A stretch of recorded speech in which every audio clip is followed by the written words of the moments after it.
Bonjour, je m'appelle donc Jacques Masson. Je suis directeur d'agence chez Sogeas BTP. Donc je gère un centre, une agence à Velanoïde, dans le département de la Meurthe-et-Moselle, et un centre de travaux qui se situe à Clermont en Argonne, donc dans le département de la Meuse, et qui dépend de l'agence de Velaine. Moi, je tenais à développer le parcours d'Anthony Poisson, donc chef de chantier chez nous, qui est un parcours pour moi exemplaire dans la façon dont ça a été mené. Anthony est arrivé dans notre entreprise, on va dire, sans savoir ce qu'était le métier, clairement, en étant intérimaire. Il a fait un parcours de quelques mois. On a vite décelé chez lui une grande volonté à vouloir apprendre et à progresser. Donc rapidement, on lui a proposé une formation de canalisateur. Ça lui a permis d'obtenir donc un CAP qu'il a obtenu facilement, vu la volonté qu'il avait à vouloir progresser dans ce métier. Pour un jeune comme moi qui sortait de l'école avec certaines lacunes, c'était plus facile de faire en alternance avec du terrain plus de l'école. J'aurais pu faire un bac pro, mais ça veut dire qu'on est tout le temps à l'école et on ne voit pas les choses qui se passent sous le terrain. On apprend sous le terrain, mais il y a certaines choses, c'est très technique et on apprend avec certaines formations en interne et qui sont très avantageuses pour nous. Donc Anthony, pendant des années, il a fait ce métier-là, et il a pris de l'assurance, et puis un jour on a dit Anthony, il faut que tu fasses autre chose maintenant. Je pense que tu as atteint un niveau qui te permet de faire partie de l'encadrement, c'est-à-dire encadrer d'autres compagnons. On l'a envoyé en formation chef d'équipe. Une fois de plus, il a réussi, et il a commencé après à encadrer de petites équipes.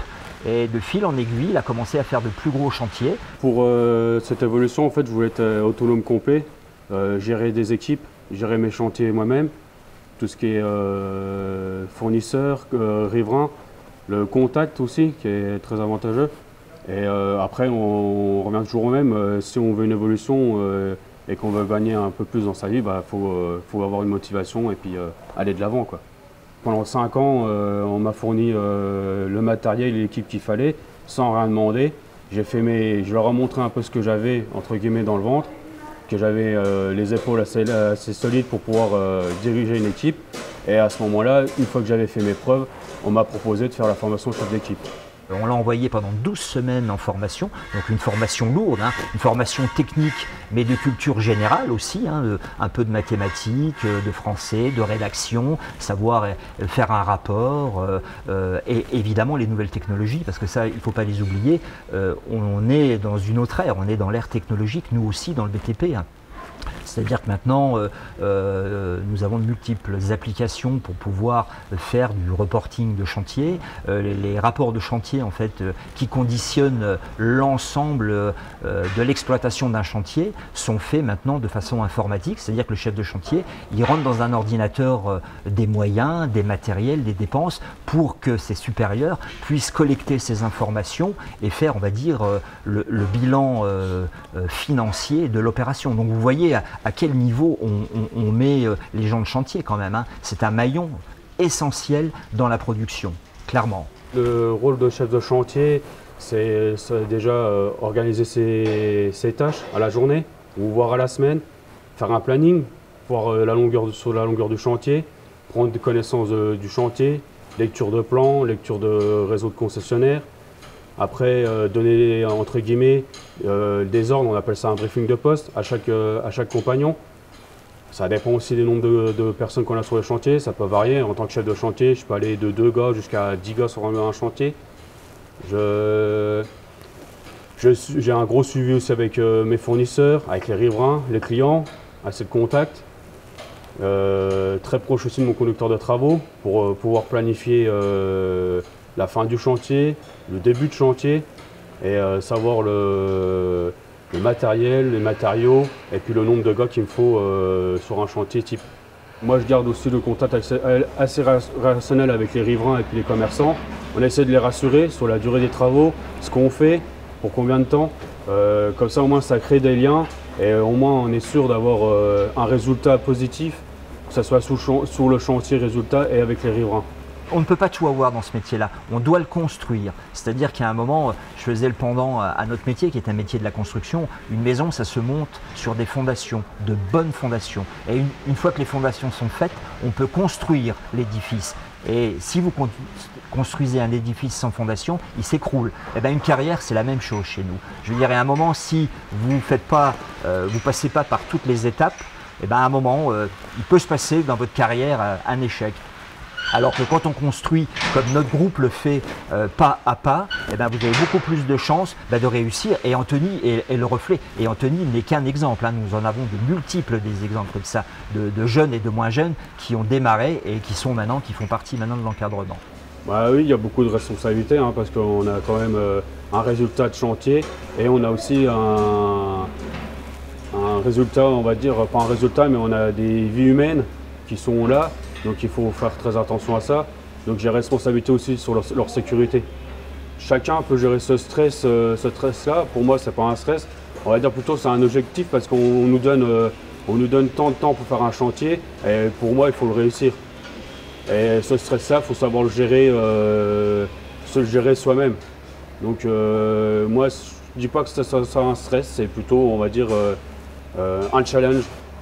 Il faut, voilà, j'ai une semaine, je mets une semaine pour terminer ce chantier et pas une journée de plus. Je garde l'équipe que j'ai en permanence. C'est un choix, c'est une demande. Et là-dessus, au moins, on peut voir comment on avance sur les chantiers et on a du résultat grâce à une équipe qui est soudée. J'ai quand même une certaine expérience, ça fait 30 ans que je fais ce métier, donc j'ai vu des choses que je ne vois plus du tout sur nos chantiers. Donc maintenant, la sécurité est au cœur de l'entreprise. C'est-à-dire que vous nous voyez habillés, vous nous voyez maintenant, on protège les gens. C'est-à-dire qu'on porte des casques, on porte des gants, on porte des lunettes à la vue du salarié, on porte des bouchons d'oreilles, on met des tenues particulières. Donc je veux dire, vous voyez, donc le travail a vraiment changé. Les machines ont évolué, le travail, on va dire, la pelle, la pioche, maintenant quand on fait un trou, on a des camions aspirateurs, on a des pelles mécaniques.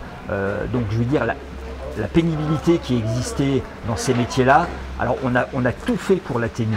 C'est-à-dire que, je veux dire, on essaie à ce que les gens, quand il faut utiliser une pelle, une pioche, quelque part, ça devient l'exception. Avant, c'était l'habitude. On faisait que ça. Maintenant, quand on fait un trou, si on peut le faire avec un camion aspirateur en toute sécurité, on fait venir ce camion. Et le compagnon, lui, il est là pour assister, pour vérifier la sécurité des réseaux. Mais il n'est plus là pour pelleter et piocher toute la journée. Le BTP a beaucoup évolué. On n'est plus maintenant en train de dire pelle, pioche, balai. C'est un métier qui a beaucoup évolué. Maintenant, on met tout en place pour que même un jeune puisse s'intégrer correctement. Donc je dis aux jeunes, non, n'ayez plus peur de venir chez nous. En effet, il y a pu avoir des préjugés, mais notre métier, il a vraiment évolué. On utilise de nouvelles technologies, on utilise des matériels adaptés et la sécurité, c'est un point essentiel. Alors moi, le conseil que je donnerais à un jeune, c'est mon parcours, pour moi, est très, très beau. Il pourrait commencer en tant qu'éternisateur, faire un CAP, montrer ce qu'il sait faire en quelques années. Après, à ce moment-là, on peut le faire passer chef d'équipe. Mais le truc qu'il faut savoir, c'est qu'il faut montrer ce qu'on sait faire, ce qu'on a envie de faire, et montrer ses preuves. Il ne faut pas vouloir avoir tout de suite. Moi, il m'a fallu 14 ans pour arriver au poste que je suis. Donc j'en suis très content et je vais encore continuer dans ce sens-là. C'est un métier où je pense qu'il y a de l'avenir. Nous avons des besoins importants de renouveler nos anciens qui vont partir, renouveler des équipes avec des jeunes. Donc clairement, si vous venez dans nos métiers, le diplôme ne fait pas tout. C'est-à-dire qu'on ne s'arrêtera pas à votre cursus en disant tu as un diplôme ou pas. On va tout de suite regarder un peu la volonté que vous avez à vouloir apprendre, à vouloir construire votre carrière avec nous dans les travaux publics. Donc voilà, il n'y a pas d'inquiétude, le diplôme ne fait pas tout. Nous, on est là pour vous former, c'est-à-dire qu'on sait très bien que quand vous arrivez dans ces métiers, dans nos métiers, vous ne savez pas tout. Mais ça, c'est pas un problème. On apprend, la vie est faite pour ça, nos entreprises sont faites pour ça, on est là pour vous apprendre le métier. Tout ce qu'on veut, c'est que vous ayez envie de construire avec nous.